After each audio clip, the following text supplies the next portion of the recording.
먼저 오늘 은혜 받을 말씀을 한번 봉독한 다음에 기도하고 말씀을 시작하도록 하겠습니다. 요한복음 16장 12절 15절 한번 같이 한 목소리 같이 읽겠습니다. 시작. 내가 아직도 너희에게 이를 것이 많으나 지금은 너희가 감당치 못하리라. 그러하나 진리의 성령이 오시면 그가 너희를 모든 진리 가운데로 인도하시리니 그가 자의로 말하지 않고 오직 듣는 것을 말하시며 장래일을 너에게 알리시리라. 그가 내 영광을 나타내리니 내 것을 가지고 너에게 알리겠음이니라. 무릇 아버지께 있는 것은 다 내 것이라. 그러므로 내가 말하기를 그가 내 것을 가지고 너에게 알게 하리라 하셨노라. 아멘. 기도하겠습니다. 여호와 하나님 감사합니다. 저희들을 자녀로 택해 주시고 구원받게 이르게 하여 주신 여호와 하나님, 주님이 천국에 가실 때 우리에게 성령을 보내주시라고 말씀하셨고 성령이 오시지 않으면 안 돼야 할 이유를 오늘 말씀을 전하고자 합니다.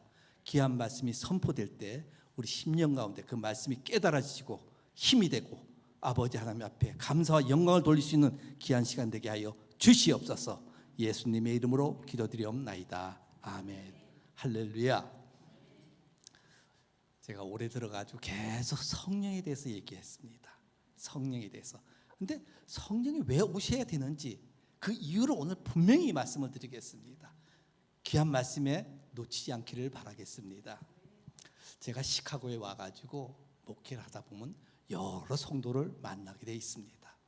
베델 침례교회에 제가 초창기 때 한 성도 부부가 있었는데 그 부부에게 딸이 2명이 있었어요. 그 딸이 2명이 있었는데 그 딸이 이제 출가를 했죠. 한 딸은 미국에서 이제 살고 있고 한 딸은 남편이 무역업을 하기 때문에 한국에 가서 파견 가가지고 같이 지낼 일이 있었어요. 그러니까 한국에 가서 한 2년 정도 있다 오고 이랬는데 그 어떤 명절이라든지 기념일 때 되면은 부모님에게 그 2 딸이 선물을 합니다. 선물을 하는데 한 딸은 이 뭐 마우라든지 아니면 커플 컵이라든지 아니면 조그만 거 선물에다가 저기 엽서를 해가지고 선물을 정성껏 해드렸습니다. 또 한국에 갔다 온 딸은 그 이상하게 해가지고 돈을 좀 이렇게 해가지고 선물하고 같이 해서 엽서해가지고 같이 드렸습니다. 근데 2 딸이 한 번은 집에 왔을 적에 그 아버지가 노래하듯이 얘기한 거예요. 나는 식혜가 굉장히 좋더라. 식혜가 굉장히 좋더라. 아니 아빠가 왜 식혜를 왜 좋다 그러지? 딸들한테 비유로 얘기한 거예요. 나는 식혜가 좋더라 그랬어요. 그럼 식혜를 거꾸로 얘기해 보세요. 한번 말해 보세요. 식혜가 뭐지요? 캐시. 나는 캐시가 좋다는 거예요. 나이가 들다 보니까 제가 알겠어요. 나이가 들다 보니까 같이 모임이 있고 하더라도 가서 커피값도 좀 내야 되지. 또 나이가 있으니까 뭐 누구 혼자 뭐 돌 뭐 이렇게 자꾸 있기 때문에 뭔가 이렇게 뭐 좀 내고 하다 보면 돈이 좀 있어야 되더라고요. 연세가 드니까 돈이 좀 부족한 거예요. 그러다 보니까 캐시를 좀 줬으면 좋겠다는 얘기예요. 비유로 얘기했는데 이 말을 못 알아듣는 거예요. 이 말을 못 알아듣는 거예요. 우리가 한번 생각해 보세요. 부모에 대한 마음을 간절히 있고 부모의 사정을 안다 그러면 부모가 뭐가 필요한지 뭐가 좋아하는 것인지 알 수가 있다는 거예요. 여러분 연애할 때 생각나잖아요. 한번 부부끼리 한번 생각을 해보세요. 과거 생각을. 눈만 봐도 저 여자가 뭘 요구하는지 저 남자가 뭘 좋아하는지 그걸 따라 다 해주고 다 하려리잖아요. 요 먼저 제가 이런 얘기 한번 한 적이 있어요. 우리 집사람이 저보고 자꾸 뭘 좀 해달라고 자꾸 부탁한 게 많아요. 왜? 손가락이 어떨 때 아파가지고 뭐 무거운 거 잘 못 들거든요. 그럼 꼭 얘기하면 아니 지금은 또 뭘 해주려고 그래 하면서 또 기다린다는 거예요. 그렇게 얘기하니까 우리 윤기 집사님이 뭐라 하면 그걸 꼭 얘기해야 된다고 아니야. 눈빛만 봐도 알기 때문에 자기는 다 준비한다는 게 사랑하기 때문에. 사랑하기 때문에. 나를 너무 간병도 잘하고 너무 애쓰니까 사랑하기 때문에 눈빛만 봐도 알기 때문에 알아서 다 해준다는 거예요. 맞아요. 사랑을 하게 되면은 상대방 심령을 알 수가 있는 거예요. 그래서 고린도전서 2장 11절에도 사람의 사정을 사람의 속에 있는 영 외에는 누가 알리요? 이와 같이 하나님의 사정도 하나님의 영 외에는 아무도 알지 못하니라 그랬습니다. 우리가 하나님의 말씀에 마음을 두고 배우고 알려고 할 때 성령님이 나에게 그 가운데로 진리 가운데로 인도해 준다는 거예요. 하나님을 알게끔 인도해 준다는 것입니다. 12년 전에 제가 이곳에서 목회를 할 적에 이렇게 주일 예배 드리기 전에 꼭 1시간 일찍 들어와가지고 성도들이 저 2층에서 성경 공부를 했습니다. 아시죠? 네, 성경 공부를 했어요. 왜 성경 공부를 했냐면 그 전에 왔을 적에 말씀을 자꾸 전해도 냉랭해요. 이 말씀이 내가 구약과 신약을 왔다 갔다 하더라도 이 말씀이 뭔지 좀 어렵다는 거예요. 저는 말씀 위주로 많이 나가거든요. 그러다 보니까 어려운데 성경 공부를 한 5, 6개월 하다 보니까 하루는 설교 끝났는데 이용숙 집사님도 그렇고 또 몇몇 성도들도 그렇고, 이용숙 집사가 누구냐면 우리 앤드류 아버지예요. 앤드류 아버지가 지금 소천하셨지만 목사님 오늘 설교한 것이 구약의 이 말씀과 연관이 돼 있는 거죠. 그 얘기 들으니까 너무 기쁜 거예요. 성령님께서 이것을 알게 깨닫게 해주셨구나. 성도들이 그 다음부터 설교한 것이 구약과 신약의 설교를 막 섞어가서 하게 되니까 알아듣더라는 것입니다. 성경의 눈이 열리기 시작한 거예요. 너무 기쁜 것입니다. 마가복음 4장에 보게 되면 예수님께서 바닷가에서 많은 무리에게 비유를 하신 말씀이 있어요. 씨 뿌리는 비유를 말씀을 하셨는데, 어떤 씨 뿌리는 사람이 가서 씨를 뿌리는데 덜어는 길가에 떨어졌는데 새들이 와서 주워 먹고, 덜어는 얇은 돌짝밭이 있는데 거기다 뿌렸는데 뿌리가 좀 날려리다 햇빛이 나니까 타서 죽었어요. 열매를 맺지 못한다 그랬어요. 덜어는 가시덤불에 떨어졌어요. 가시덤불에 떨어졌는데 이 가시가 자라니까 그 기운을 막아가지고 자라지 못하고 열매를 맺지 못한다 그랬습니다. 덜어는 좋은 밭에 떨어졌는데 잘 자라가지고 열매를 맺는데 30배, 60배, 100배의 열매를 맺었다라고 했습니다. 이 말이 무슨 말인지 아시는 분 손 들어보세요. 이 말이 무슨 말인지 아시는 분? 또 드세요. 손 드세요. 이 말이 뭔지. 너무 감사해요. 이 말이 무슨 말인지 아시는 분 너무 감사한 거예요. 왜? 이때 많은 사람들과 제자들이 몰랐어요. 제자들이 모른 거예요. 12제자들도 몰랐고 그 뒤에 있는 사람들이 왜 저 말을 했을까? 그래서 예수님이 혼자 있을 적에 가서 물었어요. 아까 하신 말씀이 그게 무슨 말씀입니까? 그렇게 물었더니까 그 예수님이 하신 말씀이 너희에게는 하나님의 나라의 비밀을 맡겨주셨다. 그러나 저 바깥 사람들은 모든 것이 수수께끼같이 들린다는 거예요.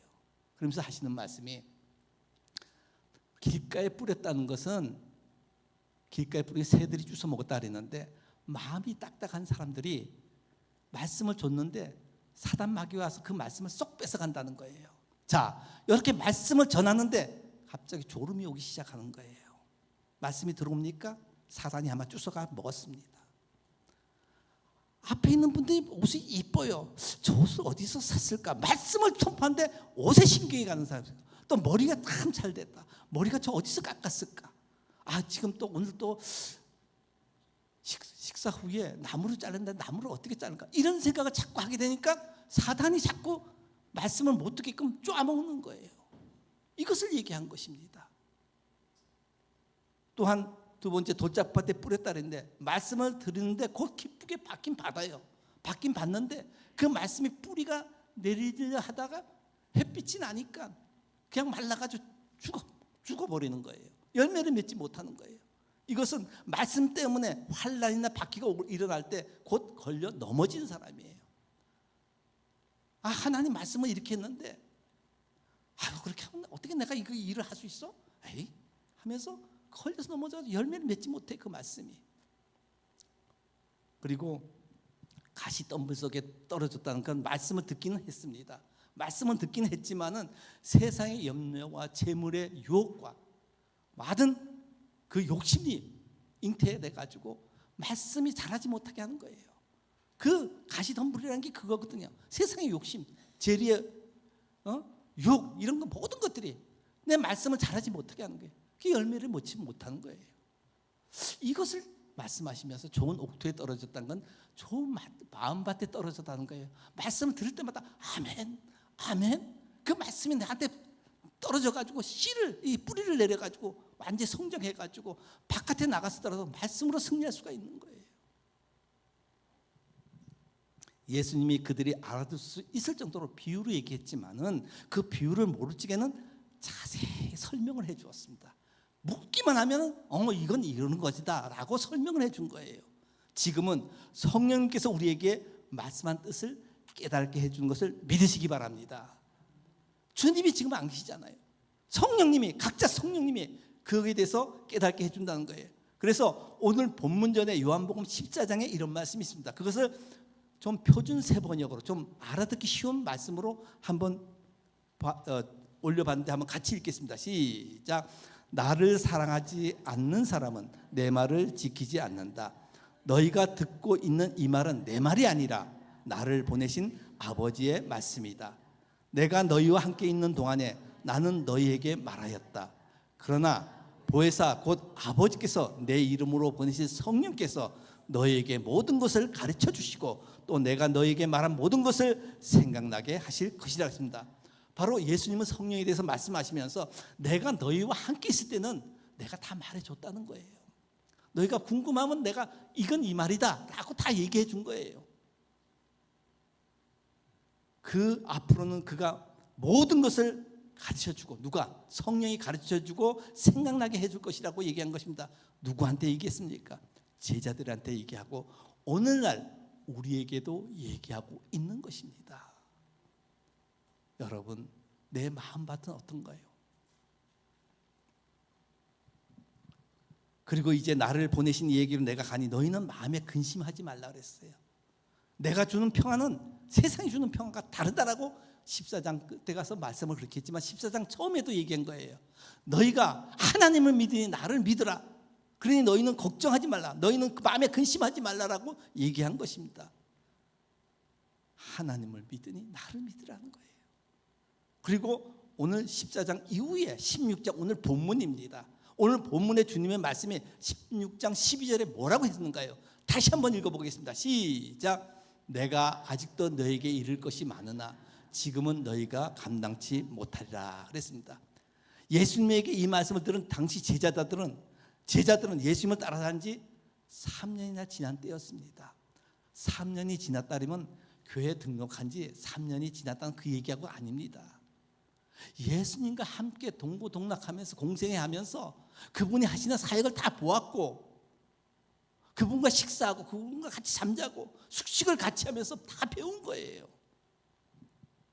예수님의 제자들이 어떤 사람입니까? 그들은 배와 그물을 다 버리고 예수님을 따르는 그 사람이에요. 3년 동안 예수님이 따라다니면서 한 병자를 고친 것을 다 보았죠. 귀신을 쫓아낸 것을 보았죠. 예수님이 풍랑을 잔잔케 하는 것도 보았죠. 보리떡 5개와 물고기 2마리를 해서 5,000명 이상을 먹이는 것을 다 보았습니다.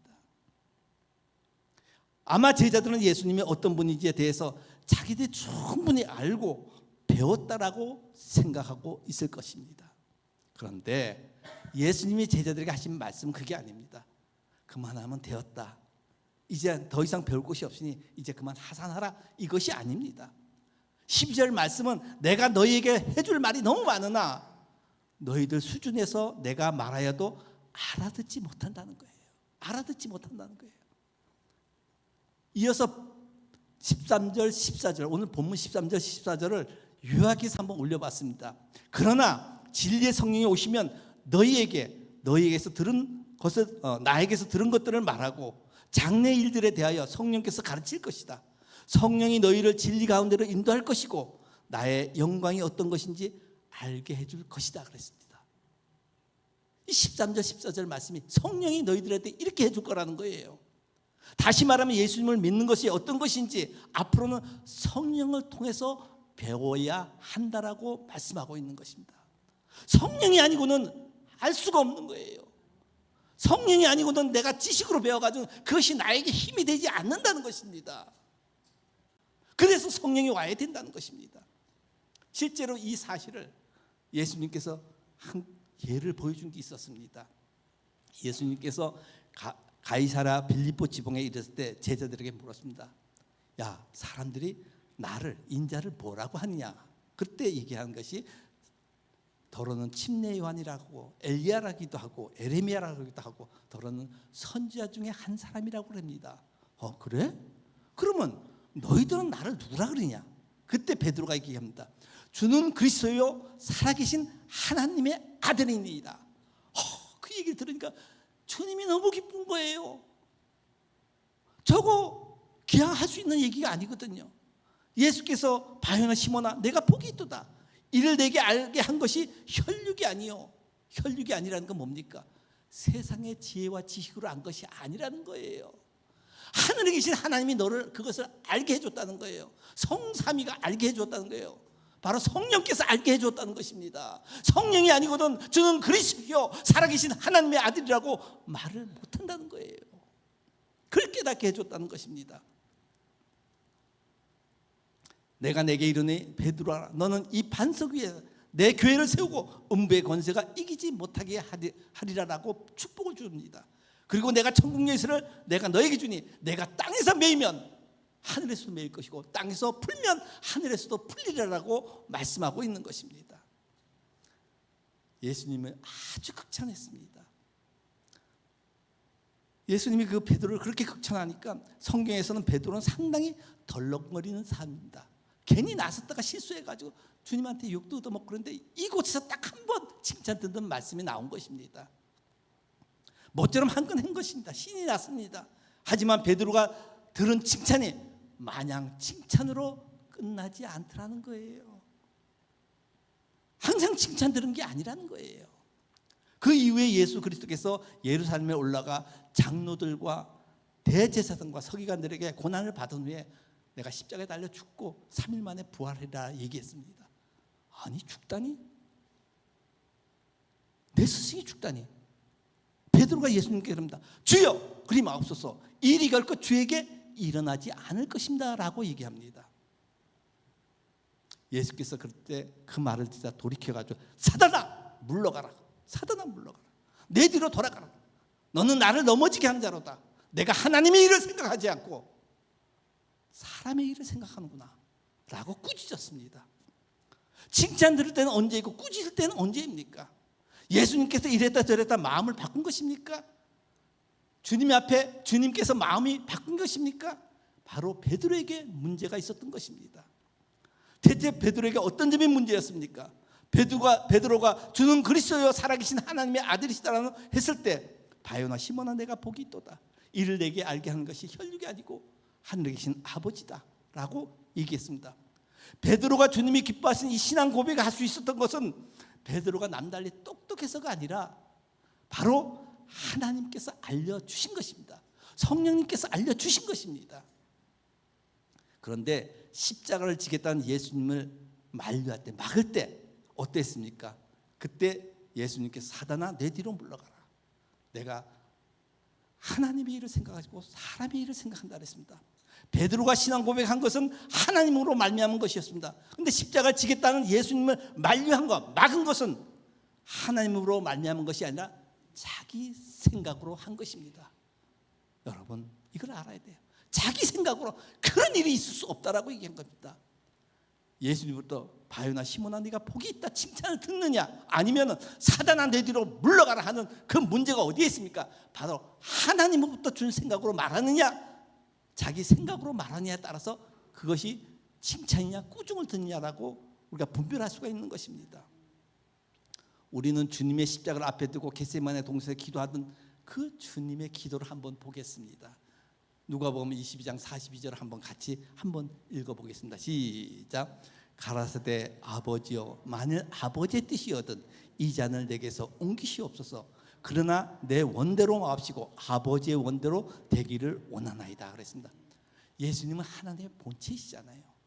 그 말씀이 육신이 돼서 오셨어요. 인성을 가지고 있어요. 때로는 울기도 하셨어요. 그런 예수님께서 하나님께 본체이신 예수님께서 바로 하나님의 뜻을 따른 것에 대해서 완전히 자기를 올인한 것입니다. 올인한 거예요. 어떤 일이 일어났습니까? 바로 사자가 하늘로부터 예수께 나타나 힘을 돕더라 했습니다. 내 뜻이 아니라 하나님 뜻대로 이루어 달라고 하면은 천사가 와서 돕는다는 거예요. 이때만 그랬습니까? 바로 예수님께서 성령에 이끌려 광야에서 시험 당할 적에 그때도 사단 마귀가 뭐라 했습니까? 이 돌들로 떡덩이가 되게 해라. 사람이 세상의 떡으로만 살 것이 아니라 하나님의 입에서 나오는 말씀으로 산다라고 말씀으로 물리쳤습니다. 너 여기서 뛰어내려라. 그 높은 데서 올라가서 너 뛰어내려라. 그럼 천사가 너 발을 받쳐줄 것이다 그랬어. 하나님을 시험치 말라 그랬고, 너 나에게 경배하라. 사단이 그랬어. 너 나한테 경배하면 이 세상에 있는 모든 것을 봐라. 이건 내가 너에게 다 주겠다니까 하나님만 경배한다 그랬습니다. 그때 사단이 떠나갔습니다. 누가 와서 수종 들었습니까? 천사가 와서 수종 들었다 그랬습니다. 여러분, 말씀으로 승리할 수 있는 것이 뭔가? 내 안에 있는 말씀이 성령이 함께 하심으로 말미암아 말씀으로 승리할 때 모든 사단은 떠나가는 것을 믿으시기 바랍니다. 사단이 떠나가게 돼 있어요. 내가 하늘로서 내려온 것은 내 뜻을 행하려 함이 아니요 그랬습니다.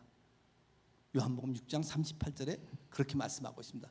예수는 철저히 하나님 뜻에 자기를 내려놓는 삶이었습니다. 베드로가 십자가를 지겠다는 그 예수님을 만류한 것은, 막은 것은 베드로 생각에는 이것이 예수님을 위한 열심이었습니다. 내가 추종하고 내가 섬기는 우리 예수님을 장로들과 대제사장과 서기관들이 고난받게 하고 십자가에 달려? 그건 있을 수가 없는 거예요. 아니, 이분이 메시아인데 어떻게 그렇게 할 수가 있어? 내가 이걸 막아야 되겠어. 아주 열심을 가지고 있어. 내 목에 칼이 들어가니 있어. 내가 이것을 막아야 되겠다고 그런 사명을 가지고 있었습니다. 베드로가 예수님을 만류한 대목에 우리말 성경에는 이렇게 되어 있습니다. 베드로가 예수를 붙들고 가나여 가로되 주여 그리 마옵소서, 일이 결코 주에게 미치지 아니하리다 그랬습니다. 여기서 예수를 붙들고 가나여 가로되 그랬습니다. 마치 베드로가 예수님에게 간절하게 말씀을 드린 것처럼 그렇게 되어 있습니다. 그게 아니에요.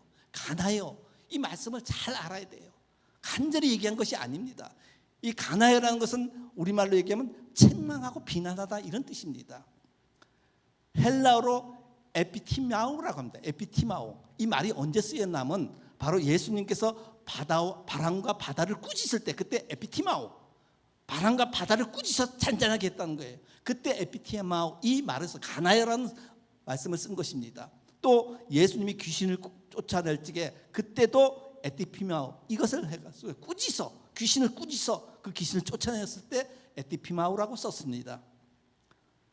한마디로 해서 베드로는 십자가를 지시겠다는 예수님에게 꾸짖었다는 것입니다. 꾸짖었어요.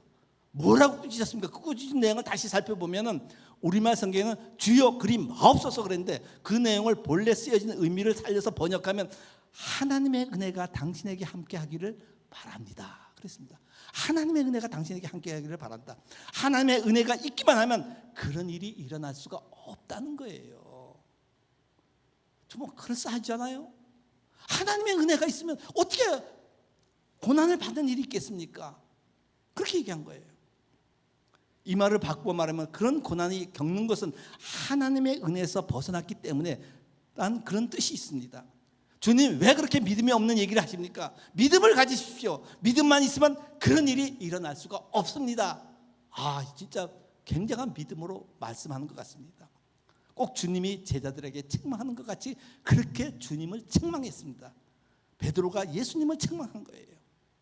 그러면서 다시 이 일이 결코 주에게 미치지 아니하리라 그랬는데, 내가 기필코 주님께 그런 일이 일어나지 않도록 내가 노력하겠다라는 말을 한 것입니다. 결국 예수님께서 이제 십자가에 져야 한다고 말씀하신데 베드로는 마치 자기가 예수님으로 하여금 고난을 받지 못하게 막아야 할 사명이 있는 것처럼 얘기하면서 예수님을 꾸짖기까지 하면서 예수님을 만류한 것입니다. 그래서 예수님은 베드로에게 사단아 내 뒤로 물러가라 그랬습니다.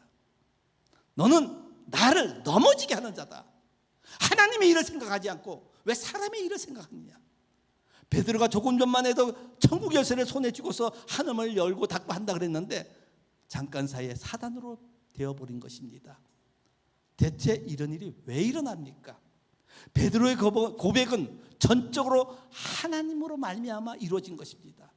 하나님의 은혜로 알게 된 메시아를 섬기는 방법은 바로 인간의 생각으로 섬기고 있다는 것입니다. 이것이 문제예요. 하나님의 은혜로 내가 내 메시아고 우리 정말 구주 예수인 것을 알았는데 섬기는 것은 자기 생각으로, 인간의 생각으로 섬기고 있다는 것입니다. 우리 모두가 예수를 믿는 사람입니다. 우리가 어떻게 해서 예수를 믿게 되었습니까? 남들보다 똑똑해서 예수를 믿었습니까? 남들은 이 말을 말귀를 못 알아들었습니까? 그리고 나는 그 말귀를 알아들어가지고 예수가 구제인 걸 깨달아서 예수를 믿고 있는 것이 아니라 바로 하나님의 은혜로 믿고 있는 것을 믿으시기 바랍니다. 하나님의 은혜예요. 우리가 이단을 보잖아요. 이단에 보게 되면 그 이단 무리에 교수나 의사나 사회 지도층 인사들이 많이 있어요. 어떻게 저런 사람들이 그 말도 안 되는 교리에 거기에 가서 있을까? 말도 안 되는 거예요. 바로 예수 믿는 것이 이성이나 지성에 속한 영역이 아니라는 것입니다. 바로 하나님의 은혜로 믿고 있다는 것을 우리가 알아야 됩니다. 그들은 이성이나 지성으로 믿은 것이 아니에요. 영적인 문제예요. 이건 우리가 예수를 믿은 다음에는 신앙생활을 어떻게 할 것인지 이제부터는 본격적으로 자기 의지와 자기 생각이 거기에 개입을 하는 것입니다. 자기가 무엇을 하든 간에 자기가 결정을 하게 된다는 것입니다. 예수를 믿는 것이 어려운 이유가 바로 여기에 있습니다. 하나님의 은혜로 예수를 믿게 되었는데 우리가 기본적인 정서와 생각은 아직도 하나님과 말씀과 정반대인 세상에 많이 젖어 있다는 것입니다. 세상에. 그래서 예수님을 믿는 것이 참 어렵다는 것이 주일날 좀 늦잠을 좀 자고 싶은데 그것이 어려운 것이 아니라 재미없는 성경을 억지로 읽어야 하는 것이 그것이 아니라 가뜩이나 바쁜데 교회 봉사하라고 하는데 그것이 어려운 것이 아니라 또 물질도 때로는 어려울 때가 많은데 헌금하라고 하는데 그것이 어려운 것이 아니라 모든 것이 남에게 전도하는 것도 어려운 것이 아닙니다. 내가 타고난 성격, 그 천성이 바로 하나님과 반대쪽에 있는 세상의 사고방식을 갖고 있기 때문에 어려운 것입니다. 그게 사도 바울은 그럽니다. 나는 날마다 죽노라 그러잖아요. 사도 바울 같은 자도 나는 날마다 죽노라 그러잖아요. 자기를 죽이고 싶어요. 자기를. 나는 왜 하나님 뜻에 살지 못할까? 자꾸 하나님의 반대편에 자꾸 있기 때문에 나는 날마다 죽노라 그랬습니다. 베드로의 경우를 생각해 보세요. 그는 일찍이 배와 그물을 다 버렸습니다. 자기 한 목숨까지도 바쳐서 예수님 십자가에 돌아가시는 것을 막겠다고 나선 만큼 예수님에 대해서 헌신적인 사람이었습니다. 하지만 예수님은 그 넘치는 열심을 기뻐하지 않고 도리어 책망을 했습니다. 만일 베드로가 주여 그러하지 마옵소서 결코 주에게는 그러한 일이 일어나지 아니하리로다. 베드로가 의도한 대로 되었다 그러면 예수님은 십자가에 달리지 않았을 것입니다. 그러면 여호와 하나님, 우리를 창조하시고 모든 우주 만물을 창조하신 그 하나님께서 우리를 구원하기 위한 계획 자체가 이루어지지 않는다는 것입니다. 그걸 이루어지지 않게 하는 자가 누굽니까? 구약 창세기부터 계속 따라오는 사단 마귀인 것입니다. 그래서 사단아 내 뒤로 물러가라 딱 그런 거예요. 너가 나를 넘어지게 하는 자로다. 내가 하나님의 일을 생각하지 않냐고 사람의 일을 생각하느냐? 라고 꾸짖은 것입니다. 자기 딴에는 잘한다고 하는데 그 일이 주님의 도움이 되는 것 아니냐? 도리어 하나님의 일을, 복음을 방해하는 일을 지금 하고 있는 것입니다.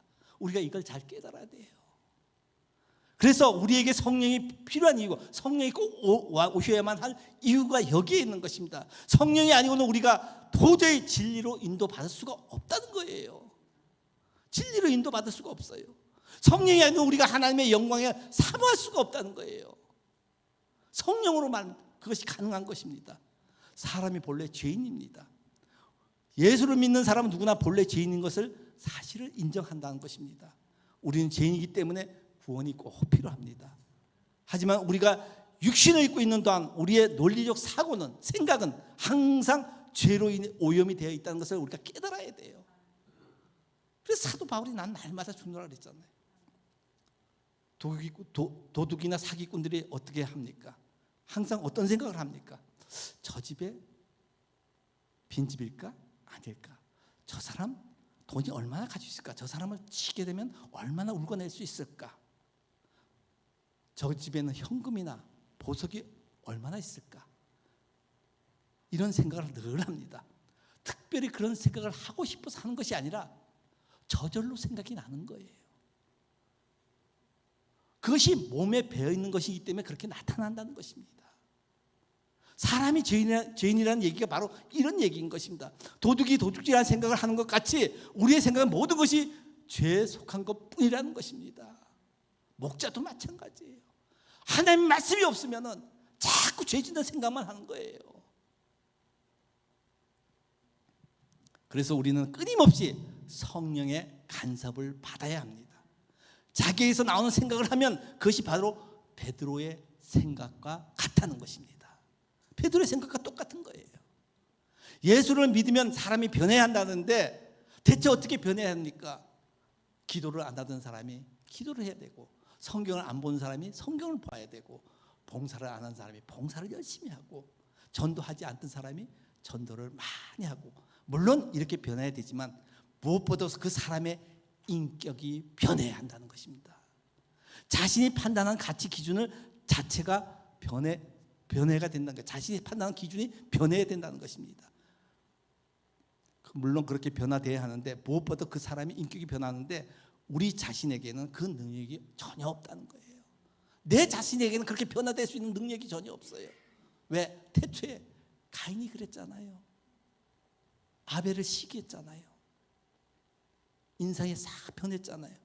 창세기 4장 7절에 보면 가인에게 여호와 하나님 말씀하기를 죄가 내 문 앞에 엎드려졌으니 죄의 소원은 너에게 있으나 너는 죄를 소원하고 있다는 게, 죄의 소원은 너에게 있으나 죄를 다스리라 그랬어요. 죄를 다스리라는 게, 죄의 소원은 너에게 있다는 게, 너는 이미 죄의 속성이 여기 있다는 거예요. 근데 어떻게 합니까? 아벨을 쳐 죽였잖아요. 다스리지 못했어요. 그것이 우리 죄인된 마음이에요. 내 이 안에 이 죄인된 마음을 없애게 하려면 성령이 오셔서 내 안에 들어오셔야만 한다는 것입니다. 그래야만 내 인격이 변하지 내 의지와 내 생각과 내 사상으로는 변화될 수가 없다는 것입니다. 그래서 예수님께서 성령을 너에게 보내주리라, 그가 너에게 모든 것을 가르치고 생각나게 하시라 말씀하신 것입니다. 본질상 죄인인 내가 예수를 믿는 것으로 성령으로 말미암았으면 성령으로 인하여 예수를 믿는 것으로 끝날 것이 아니라 예수를 믿은 다음에 어떻게 살 것인지 하는 문제도 성령께 전혀 맡겨야 된다는 것입니다. 성령으로 말미암아 살아야 된다는 것입니다. 그렇다면 신앙생활이란 곧 성령의 간섭, 성령의 지배를 받고 사는 것을 말씀하고 있습니다. 성령님의 간섭이 자신에게 모든 것을 맡기는 것이 바로 신앙생활인 것입니다. 성도는 성령님의 간섭과 지배를 받고 사는 것이 바로 성도인 것입니다. 제가 한 가지 질문을 좀 드리겠습니다. 그리고 설교를 마치겠습니다. 이 순간부터 성령님께서 여러분 가운데 간섭하지 않고 지배하지 않는다라고 생각해 보세요. 그럼 어떤 변화가 생기겠습니까? 어떤 변화가 생길까? 성령께서 간섭하지 않으면 어떤 변화가 생깁니까? 전혀 전에와 지금과 변화가 없다라고 하면 신앙생활을 잘못한 것입니다. 신앙생활을 잘못한 거예요. 분명히 성령이 간섭을 받는 자와 안 받는 자는 환경이 달라져야 돼요. 생각이 달라져야 돼요. 그것이 달라져야만 하는 것입니다. 바로 이곳으로 나와야 된다는 것입니다. 성령이 여러분에게 간섭할 때와 간섭하지 않을 때가 달라져야 되는데 그것이 변화가 없다 그러면 내 신앙생활이 잘못된 것입니다. 내가 본질상 죄인인 것을 알았으면 나는 예수를 믿는다, 그래서 이제 구원받았다, 끝날 것이 아니라 실제 삶에 있어서 내가 내 자신을 주장하는 일이 없어야 한다는 것입니다. 왜냐하면 우리의 생각은 언제나 죄를 근거로 하고 있습니다. 우리를 진리 가운데 인도하실 분은 오직 성령님 한 분밖에 없다는 것입니다. 하나님의 나라의 모든 삶을 통하여 주님의 영광을 따르기 위해서는 성령에 순종할 때 하나님의 영광이 나타나게 되고 이 땅과 내세에 바로 상급이 있다는 것을 우리가 잊지 말아야 되는 거예요. 내가 또 견디기 힘든 순간이 있을 거예요. 기도하는데도 언제까지 이럴까? 눈물 흘리면서 기도할 때, 힘들 때, 그때 천사가 돕는 역사가 있다는 것입니다. 하나님 말씀대로 살려야 되는데 정말 힘들고 어려울 때 눈물까지 쏟으면서 할 때 그때 천사를 보내줍니다. 그 천사가 때로는 목사님일 수도 있습니다. 목사님 신방 가가지고 말씀을 전하니까 눈물이 쏟아져요. 때로는 성도일 수가 있습니다. 성도가 같이 위로해주고 또 필요한 것을 도와주고 이런 모든 것들이 성령님의 역사라는 것입니다. 우리 요셉과 샬롬 참 그동안 기도 많이 했어요. 눈물 흘리면서. 영주권 받기가 너무 힘든 이 시기에 트럼프 시대 하나님께 해준 거야. 왜 꼭 이때인가? 너무 사랑하기 때문에 너희가 그 전에 선교도 갔다 왔고 전도도 하고 하는데 너희들 그 사명을 갖고 하나님이 이런 가운데서도 내가 너를 기억한다라고 보여주신 것입니다. 천사를 통해서 보여주는 것과 마찬가지로 여러분 힘들고 어려울 때 예수님께서 겟세마네 동산에 기도할 때 나의 뜻대로 마옵시고 아버지의 뜻대로 하지 주시옵소서 할 때 천사가 와서 돕는 것처럼 내가 가장 힘들고 어려울 때 그때 나오셔가지고 그때 주님께서 천사를 보내주셔가지고 돕는 역사가 있는 것입니다. 나의 삶에 앞으로 남은 삶들이 있습니다. 그 삶들에 성령께서 모든 것을 지배하는 날들이 되시기를 주의 이름으로 축복합니다. 오늘 이어서 부를 찬송은 주님의 마음을 본받는 자예요. 성령이 함께하기 전 주님의 마음을 본받기 때문에 오늘 가사를 통해 가지고 가사를 통해서 그 곡의 가사를 통해 가지고 은혜가 임하시길 바라겠습니다. 다 같이 한번 일어나서 다 같이 찬양하겠습니다. 일어나서